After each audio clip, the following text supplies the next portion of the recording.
These are the legendary Galapagos Islands, arguably one of the most remarkable ecosystems anywhere on the planet, above and below the water. Prehistoric-looking marine iguanas, sea lions, and of course the legendary giant tortoise. These are among the iconic attractions made famous by the 19th century Victorian explorer Charles Darwin. His legacy is a protected national park with World Heritage status, which attracts ever-increasing numbers of tourists. From a few thousand in the 1960s to more than 170,000 who now pile onto boats heading out to the major islands every year.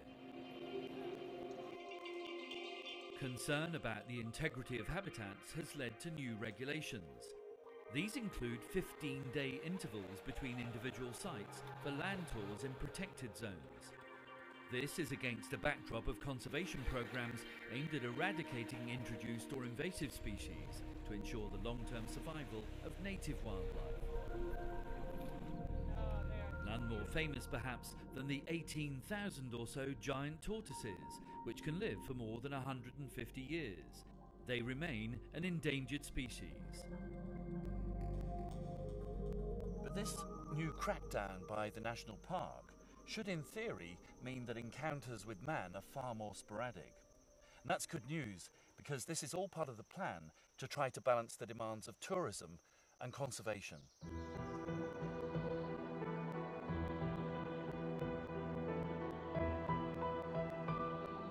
The Galapagos is also one of the premier diving destinations, especially around the world-famous islands of Darwin and Wolf.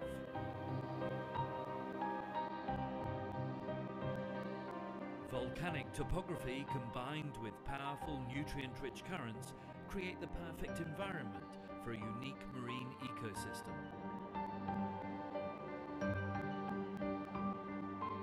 Walls of schooling hammerhead sharks are a major attraction.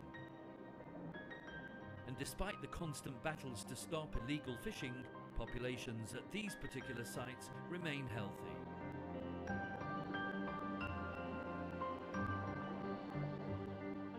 Scuba diving boat operators have, however, been hit hardest by the new laws.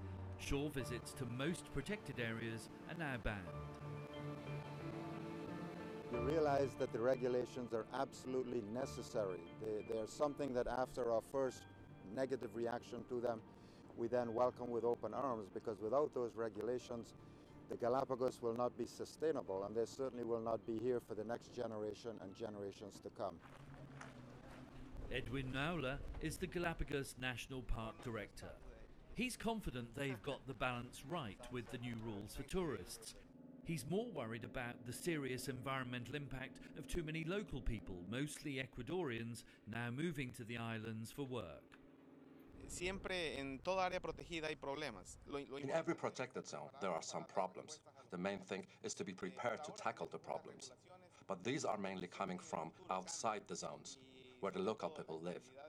So we have to manage better the population with adequate politics for both populated and protected zones. Whether above or below the water, it's clear there's much to celebrate here in the Galapagos.